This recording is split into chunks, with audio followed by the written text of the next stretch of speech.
Kita ke informasi lainnya, pemirsa. Organisasi Perdagangan Dunia secara resmi menyatakan Uni Eropa telah melakukan diskriminasi terhadap minyak sawit dan biofuel dari Indonesia.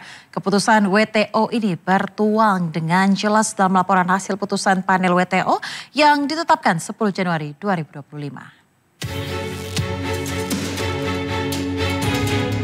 Di bulan pertama tahun 2025, pemerintah Indonesia merasa lega atas putusan yang diambil World Trade Organization atau WTO atau Organisasi Perdagangan Dunia. Di mana WTO dalam laporan hasil putusan panel atau panel report secara resmi memutuskan Uni Eropa telah melakukan diskriminasi dengan memberikan perlakuan yang kurang menguntungkan terhadap minyak sawit dan biofuel dari Indonesia. Keputusan tegas WTO ini menjelaskan bahwa diskriminasi terhadap minyak sawit Indonesia tersebut terbukti setelah Uni Eropa membandingkan dengan produk serupa yang berasal dari negaranya, rapeseed dan bunga matahari. Selain itu, WTO juga menyebutkan Uni Eropa telah membedakan perlakuan dan memberikan keuntungan lebih kepada produk sejenis yang diimpor dari negara lain seperti kedelai.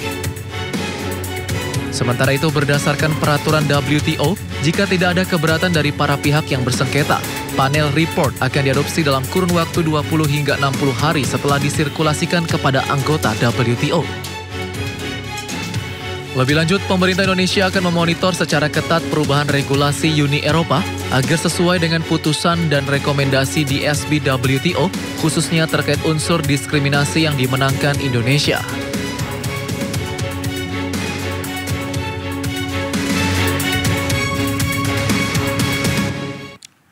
Ya, keputusan World Trade Organization terkait Uni Eropa yang terbukti melakukan diskriminasi terhadap minyak sawit dan biofuel milik Indonesia disambut baik pemerintah. Menteri Perdagangan menegaskan dengan adanya hasil panel dari WTO, pemerintah Indonesia berhak untuk melanjutkan perdagangan kelapa sawit di Uni Eropa.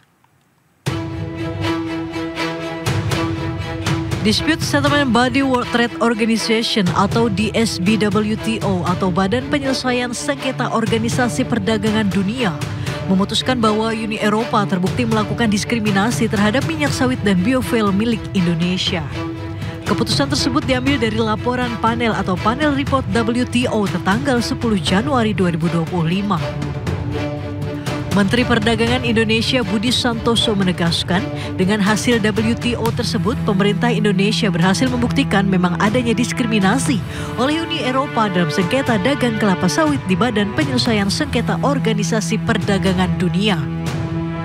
Mendak menerangkan sifat laporan WTO tersebut meningkat kepada Indonesia dan Uni Eropa, dan Uni Eropa wajib mengambil langkah-langkah perubahan terhadap regulasi yang diperlukan untuk keberlanjutan perdagangan minyak sawit di Uni Eropa yang harus dipatuhi sesuai putusan panel WTO. Pemerintah Indonesia berharap Uni Eropa dan negara mitra dagang lainnya tidak melakukan diskriminasi yang berpotensi menghambat arus perdagangan global. Selain itu, panel WTO juga menilai Uni Eropa gagal meninjau data yang digunakan untuk menentukan biofuel dengan kategori alih fungsi lahan kelapa sawit beresiko tinggi, serta ada kekurangan dalam penyusunan dan penerapan kriteria serta prosedur sertifikasi low yield risk dalam Renewable Energy Directive. Sebelumnya, pada Desember 2019, Indonesia menggugat pertama kali Uni Eropa di WTO dengan gugatan European Union Certain Measures Concerning Palm Oil and Oil Palm Crop-Based Biofuels. Gugatan tersebut mencakup kebijakan Renewable Energy Directive dan Delicate Regulation Uni Eropa serta kebijakan Prancis yang menjadi hambatan akses pasar kelapa sawit sebagai bahan baku biofuel. Hambatan tersebut terkait pembatasan konsumsi biofuel berbahan baku kelapa sawit sebesar 7% dan ketentuan penghentian penggunaan biofuel berbahan baku kelapa sawit secara bertahap. Kini Uni Eropa diwajibkan untuk menyesuaikan kebijakan di dalam Delegated Regulation yang dipandang melanggar aturan WTO. Selanjutnya, secara paralel, pemerintah Indonesia terus berupaya untuk membuka akses pasar produk sawit Indonesia di pasar Uni Eropa melalui berbagai forum perundingan.